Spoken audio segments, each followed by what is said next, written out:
It's hard to comprehend being shaken from sleep by missile attacks, explosions, sirens, fire. To understand the terror of huddling together with neighbors and strangers in an underground subway station through a long, dark night of shelling. To know what it means to hold our children close and to try to comfort them with words we ourselves scarcely believe, or what it meant to have powerful, deadly weapons pressed urgently into our hands, hands which only days before baked bread, tapped out financial reports, embraced our parents. What do we know of having our neighborhoods transformed into the front lines, of suddenly being responsible for the defense of home, of town, of nation, perhaps even of democracy itself? The UN reports that there have been at least 20,000 civilian casualties in Ukraine since the Russians invaded. But the UN also believes that the true number is considerably higher. The scale of destruction is staggering, with some towns nearly entirely eliminated by Russian aggression. And more than 8 million Ukrainians have sought refuge outside of the country, and nearly as many are internally displaced within Ukraine. Russian troops have suffered casualties as well, approaching 200,000. And according to the New York Times, on the Ukrainian side, at least 100,000 troops have been killed or wounded in action. This has been the worst conflict in Europe since the end of World War II. But 1 year later, still Ukraine stands. Still Ukraine resists. Still Ukraine fights. And still Ukraine asserts with unwavering certainty that it will prevail. And as we work to understand more fully what this year has been like in the midst of this conflict, we talked with two of the frontline journalists who've been bringing us dispatches throughout this year. My name is Christopher Miller. I'm the Financial Times correspondent in Ukraine and the author of the forthcoming book, The War Came to Us. My name is Anton Troyanovsky. I'm the Moscow bureau chief of the New York Times.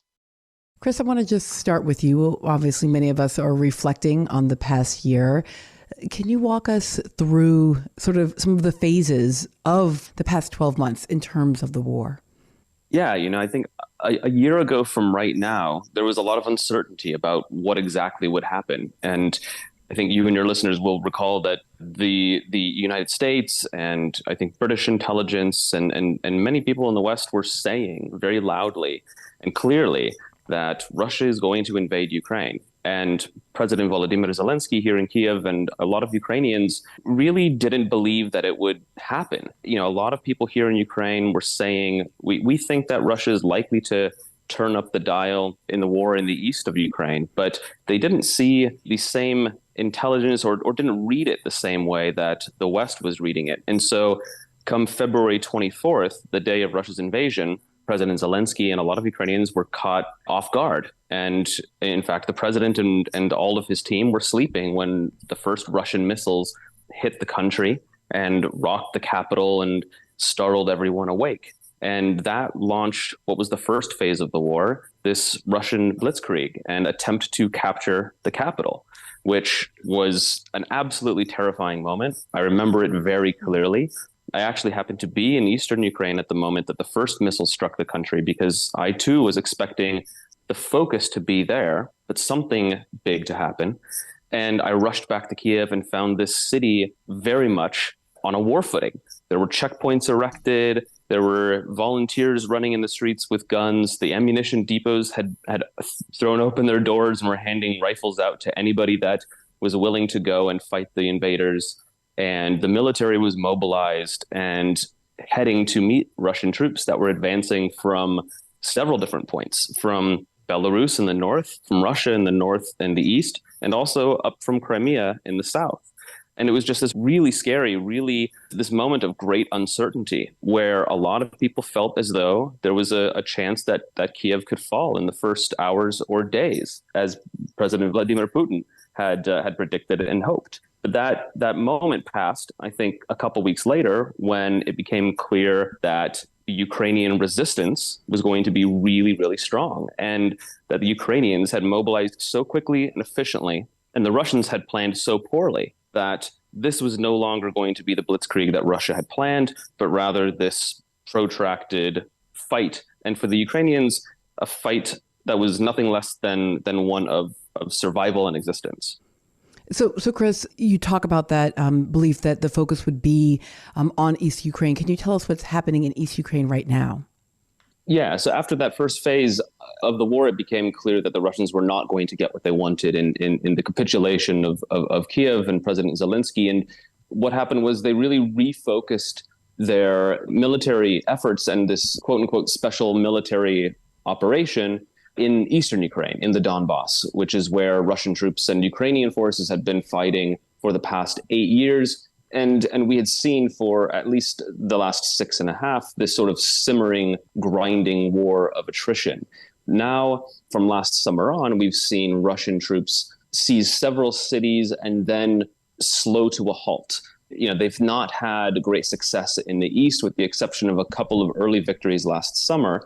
And the Ukrainians actually have managed to push them out. And there were these two counteroffensives in the autumn that pushed Russian forces out from the south and further into the east. And in response to that and those failures on the ground, we saw starting last October and November, Russia really ramp up its aerial assaults across Ukraine. So not only in the east, but these missile attacks and drone attacks being carried out here in the capital in Kiev, as far west as Lviv, and certainly in the south, and then also providing those attacks as cover for the ground forces in the east. And that brings us to this phase right now, where we're seeing, as we approach the 1-year anniversary of this, Russian forces really concentrate their efforts in eastern Ukraine, this area known as the Donbass, where they're trying to take all of the Donetsk and Lugansk provinces that Vladimir Putin declared as Russian territory last September. Anton, I want to come to you and sort of cover some of that same territory, but rather than from the perspective of what's happening at a military level, can you help us to understand what's happening to Russia as a country? Like, how has this affected their understanding? Presumably, while many, both in Ukraine and in much of the rest of the world, were shocked, Russia was clear about its intentions, but also must have expected a very different outcome. Indeed. I mean, actually, very much as Chris described the Ukrainian shock when the war began, people in Russia also almost uniformly did not believe the Western warnings that Putin was preparing to invade. The idea that Putin could launch a full-fledged invasion of his neighbor would seem to violate, in people's thinking back then, would violate his kind of unspoken contract with the Russian people, which was, I let you do your thing as long as you don't interfere in politics. And then suddenly, when the invasion happened, Putin's politics were driven home kind of for everyone in the country. Now, after that initial shock of the invasion, the next thing that happened was life actually didn't change all that much for most Russians. There were, of course, those incredible sanctions that were put in place by the US and Europe, but they didn't manage to collapse the Russian economy. Most Russian standard of living did not drastically deteriorate. So for the first 6-7 months of the war, it actually remained a kind of a far-off thing for most Russians, something that most Russians could ignore. And then that changed again in September, October, when Putin declared his draft, and 300,000 civilian men were mobilized and forced to join the military. Talk to us a bit about the Kremlin messaging and Putin's presentation of this to the Russian people. Well, it was sort of a message that changed over time, but the basic one is that Ukraine is run by the Nazis, installed by the United States, and that if we were to not go to war now, then they would attack us in the near future. So it was kind of a preemptive invasion, the way that he characterized it. He also then increasingly started saying that we are not starting the war, we are ending it. His claim is that it's actually the West that started the war in Ukraine back in 2014, which obviously is not true. It was Russia that fomented the conflict in 2014. But it's this very much upside down universe in Russian propaganda. And one other thing that we've learned over the last year is that Russian television propaganda is extremely effective inside Russia. The Kremlin controls all of the television stations. Television remains the most important medium for how people get their information in Russia. And, you have hours a day of news, of talk shows, piping that message into Russian living rooms, that the West is the enemy, the West wants to destroy us, and our quote unquote special military operation in Ukraine is about defending our country and our future from the West that wants to destroy us. Chris, on the other side of this border, talk to me about what life is like in Ukraine for Ukrainians right now. In stark contrast to the life in Russia that Anton described, where things didn't change a whole lot for most Russians, everything changed for Ukrainians. There are millions of Ukrainians that have been displaced by Russia's invasion. Many of them fled very early on in the invasion, in the first days or weeks. There were log jams on the highways as people fled to the west of the country, seeking safety in cities like Lviv, or even further in Poland or Hungary or beyond, in Germany or London or even the United States. Then there are thousands of people, maybe tens of thousands. We don't know the exact number of people killed and wounded, but the estimates are grim. I think combined, it's tens of thousands of civilians killed. It's certainly tens of thousands of soldiers killed, and each one of those soldiers in Ukraine are people who are not only maybe those who were already in the military, but those who took up arms after the invasion, their grandfathers, their fathers, their brothers, their sons. So there's no family in Ukraine that has not been affected in some tragic way by this invasion. People have lost their livelihoods, they've lost their homes, entire cities have been flattened by Russian missiles. There are several other cities where not only have they faced destruction, but they've also faced down these Russian soldiers in places like Bucha or Irpin or these other places around the northwestern Kiev region that have now become synonymous with the sort of terror that Russian forces have unleashed upon Ukrainians. There's the word genocide is thrown around a lot here. And, I think that's certainly a word that carries a lot of weight, but it is one that is used increasingly so by Ukrainians as they discover just not only the horrific atrocities that have been carried out against them by the Russians, but the scale in which they're being carried out by the Russian soldiers. Be able to make a bit of this distinction between the Russian people and the Russian government and military, to the extent that it's fair to make that distinction. Can you help us to understand what these realities, even the language of genocide, means for hundreds of thousands of Russians who've left the country and for Russians who were already living across the world? So tens of thousands of Russians have been detained or arrested since the start of the war for protesting against it or otherwise speaking out against it, saying something in public against the war. Something that, for instance, highlights Russian war crimes in Bucha, outside Kiev, can get you imprisoned for 15 years. And there are numerous Russian public figures who are now in prison for speaking out just about those issues that Chris raised.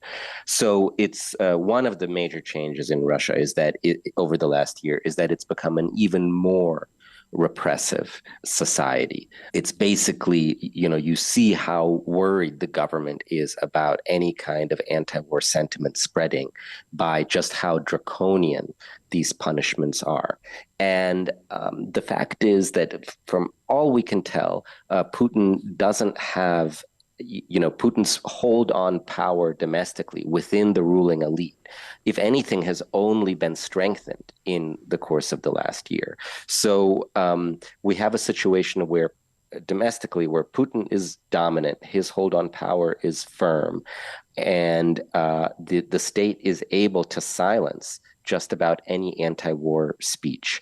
That leads to a situation where a lot of people, especially those who don't have the means to leave, try to find some way to justify what their country is doing in their name, which is, I think, one reason why you see in the polls being conducted in Russia now, such as they are, showing that most Russians say they support the war. At the same time, as you said, hundreds of thousands of Russians have left the country in the last year. There was one major wave of emigration in late February and March, sort of after the initial invasion, where people just realized they didn't want to live in the kind of country anymore that would carry out this kind of war. And then there was another wave in the fall when men especially were fleeing the draft and ended up across Central Asia, across Europe, and even in Latin America and the US. So for those Russians, that question that you raised is of course incredibly hard. They and it's something that's being discussed every day in the myriad Russian YouTube channels that have sprung up that are trying to kind of tackle what can Russians who are against the war do in this situation? How can you influence the government? If you are, let's say, a Russian journalist outside the country, how can you get the truth to people who are still inside the country? YouTube, which I just mentioned, actually plays a really big role because YouTube is not banned inside Russia. It's still freely accessible. So that's probably the main way that Russians inside the country are able to get alternative information about the war. So it's a very hard question, very hard. Chris, I'm going to give you the final word on this one. We're at the 1 year mark, and this looks like it's going to be protracted. What are the primary needs in Ukraine right now? And what is sort of your sense of what the next 3, 6, 12 months might look like? Well, militarily, Ukraine is in pretty desperate need of ammunition. It's expending thousands of artillery shells and probably tens of thousands, if not hundreds of thousands of bullets every single day. But it's these artillery shells that it really needs so that it can continue to defend itself. And not only that, but eventually, possibly this spring, launch a counteroffensive to try to retake territory. Ukraine also wants more air defense systems. If it can get fighter jets, it would like them as well. But really, air defense systems, the ammunition for it, and artillery, militarily, this is what Ukraine needs. There's a lot of need also for humanitarian assistance. A lot of humanitarian assistance has been given, but it's not all of it seems to be making it to the places where it's really needed. But also, a lot of people have had their homes destroyed, like I mentioned earlier, and so there are people living in temporary situations, shacking up with friends or family or strangers, or trying to rebuild, but without the means to do so. And so, the reconstruction of some places that were under occupation for several months is an ongoing issue.